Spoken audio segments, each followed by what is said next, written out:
In-house, Sheriff Bill Watson, Portsmouth, running for re-election. He's fighting the mean machine of Louise Lucas and the other Democrats. They want him out. Why do they want him out?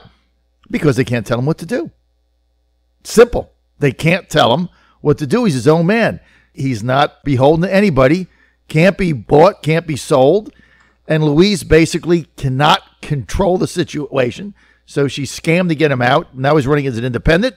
And we feel good about his re-election chances. And now Louise Lucas, Democratic senator from Portsmouth, at it again, trying to smear the sheriff on some stuff. It's incredible. Joining us now, in-house, Sheriff Bill Watson, Captain Lee Cherry, Portsmouth, running against the Democrat machine of Louise Lucas. She's pulling out all the stops to sink your re-election campaign, Bill. Yeah, that's the way it looks. But, hey, it is what it is. So we'll give it a good shot.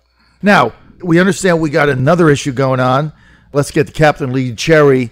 Louise Lucas saying that somebody died in the hospital and it was a fault of the jail. And you want to comment on that? Yeah, several weeks, about 2 weeks ago, was an article in the paper about a lady that, and it's sad, she passed away. She was pronounced at the hospital. She was in our facility, had been arrested for several charges, and I think that drugs were involved in that. But they want to say that there was a person there and she didn't get adequate help and so forth and so on, and that is absolutely not true. We had done our internal investigation, and our investigation proves that, in fact, our deputies had gone through on their regular checks that this individual who's saying that she tried to flag him down and all of that did not occur. We have seen the tape. The sheriff has instructed me to try and reach out to the family, because what's happening here is you've got these children that think that their mother was not treated correctly, and that is as far from the truth as can be. We did everything right. The video shows it, and I think that they don't even understand that we have video, but we do. And so we're going to try and reach out to them, because there's no need in this being used for some political venture. I'm not saying it is. I will tell you that there was a lengthy letter, so I understand, on interface by Senator Lucas about what a shame and so forth. Here again, jumping to a conclusion without having the details. Portsmouth police have investigated. And by the way, they have seen the videotape as well. They got the videotape that morning. Right. So their videotape is going to match ours. And we did everything right. It's a shame. It's a shame anytime you have a loss of life. But we're going to try and clear that up today for the kids, because there's no need in them going through wondering what happened when we can clear it up for them. Well, it sounds like you've got all the evidence, Captain Cherry. You got all the tapes. And again, these allegations, not true.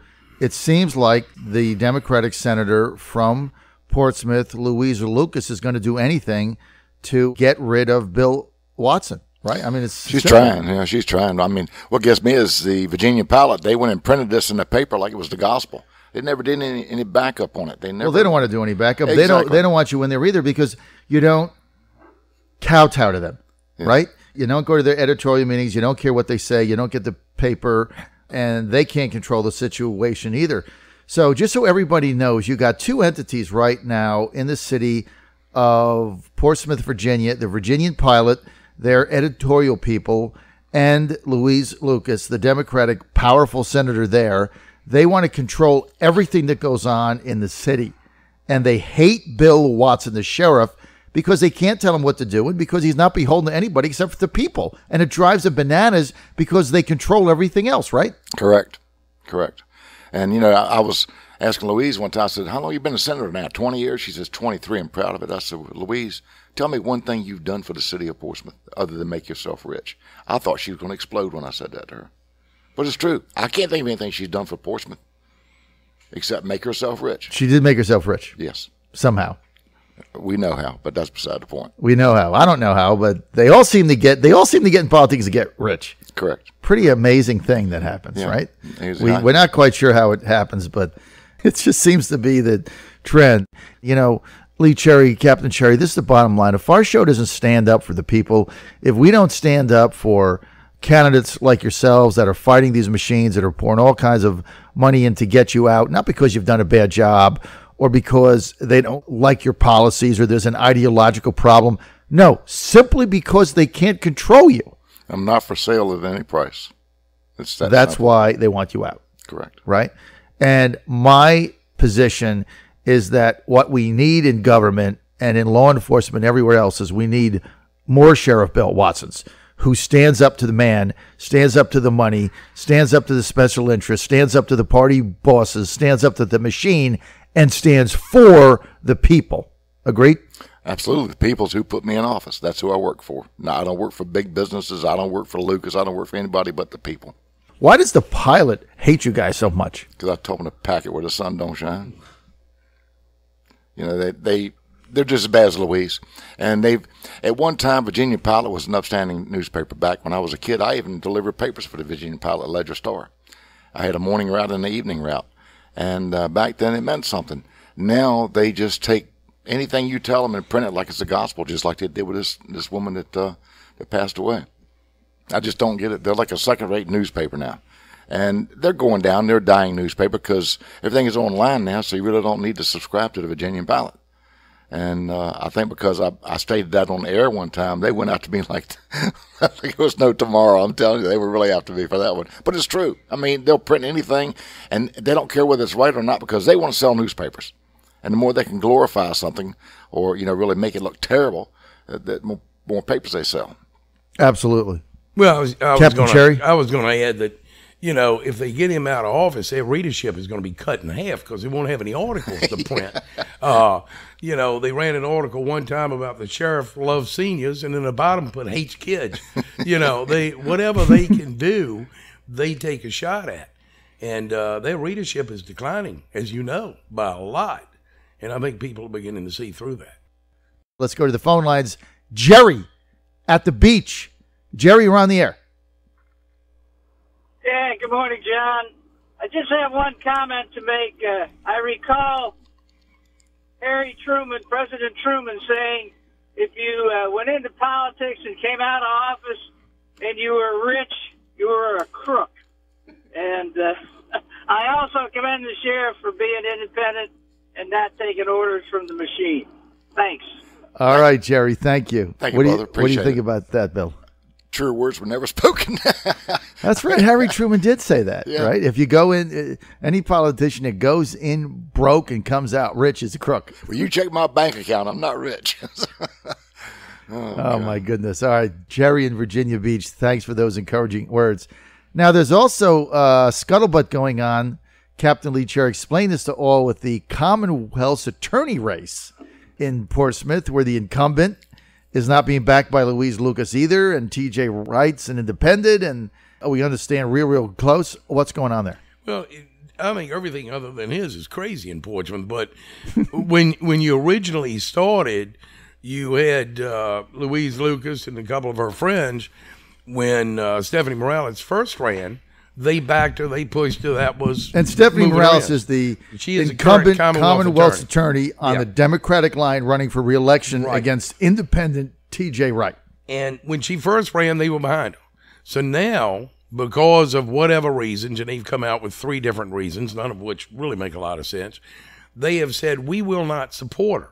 Now, because Louise has become the head of the Democratic Committee in Portsmouth, she kind of usurped that, she cannot publicly endorse somebody against a Democratic candidate. But think about this. She comes out and says, I won't support her. Well, if she will not support Stephanie, then what does that tell you? That means she got to support the only 2 people running. So evidently, Stephanie has made them mad. We're neutral in the matter. I think the sheriff, and he'll answer this, but, we don't care either way. But that's just thrown everything into a tizzy, so you've got her wondering who's going to come after her next. And there's no clear line with what's going to happen with that election right now. So Democrat, independent, basically, it's Louise wants people she can tell what to do. Absolutely. That's really, it's the party of Louise or the not Louise telling you what to do party. There's no Democratic. I mean, that if you were to redefine and you're probably out there saying, why do you guys spend so much time on Portsmouth, right? It's one little town in your entire state network. because it's fun, right? Because it's never a dull moment. Because you can't make this stuff up. You can't make this up. You cannot make this stuff up. It may be a coming trend because what we're seeing, I mean, nationally, what we're seeing is the Democratic Party in Portsmouth has kind of become very fractured. They've lost all of their momentum. And now I think going on that it used to be one time you didn't win anything in Portsmouth unless you had a D behind your name. Now, well, you just the John Rowe just became mayor, right? And he's anything but a Democrat. That's right. And being an independent is probably going to be the way to go. And I think we're looking nationally at the demise of the Democratic Party. Yeah, because of the shenanigans that go on. Absolutely. I think all sheriffs should be independents. That way, you serve everyone equally. Yeah, well, it's a constitutional office, right? So you absolutely. got an R and a D by the name. We just had the sheriff. We had Ken Stoley on the other day, good guy. But then we had the guy running Kenston Bell, very qualified guy. But and he said the same thing. He said it should just be a nonpartisan thing, but it's not. In Virginia, it's a constitutional office. But it's a big deal because I was getting involved in sheriff's races because it's just so everyone knows. Everybody says, they just run the jail and they do this. They hand out warrants. But the sheriffs in Virginia are the only elected law enforcement personnel you have. So they're accountable to the people. They're the only law enforcement entity accountable directly to the people. They're not serving at the pleasure of the mayor or city council or a city manager the way the police chief is. Correct. So it's very different. And they're not the FBI serving at the pleasure of the FBI director. Correct. And serving, as you know, at the pleasure of the president. These people are directly elected. And so if anything goes down, you're still responsible to the people. That's the difference. Absolutely. It's a big deal. That's why in Virginia, sheriff's races are like the World Series of politics. Correct. Right? No question about In fact, it. I was asked a question one time about gun rights. And what they said, what would happen if the president gave you an executive order to confiscate all handguns? I said, well, first of all, the president doesn't have that authority to override the Constitution of the United States. And as far as the Second Amendment goes, I will fight to help keep their rights. I will not take any weapons from anybody. That's a lawful citizen that obeys the law. All right. That's going to be the final word. We're out of time for this segment. Sheriff Bill Watson, somebody wants to send you a donation. Where do they go? What do they do? Lee, you got the address. You want to give it to them? Yes, you can send it to Re-elect Bill Watson, and you can send it to 1108 Melvin Drive, Portsmouth, Virginia, 23701. Again. Okay, it's Re-elect Sheriff Bill Watson, 1108 Melvin Drive, Portsmouth, Virginia, 23701. And what's your Facebook page? Facebook is Re-elect Bill Watson. Pretty easy. Re-elect Pretty Bill easy. Watson. Everything's going to be right there. Bill Watson, Lee Cherry, thanks for being with us. Good luck. We'll have you back again on Election Day. Get out that vote and show the machine you're a man of the people. Absolutely. That's what we plan on doing because we cannot be bought at any price.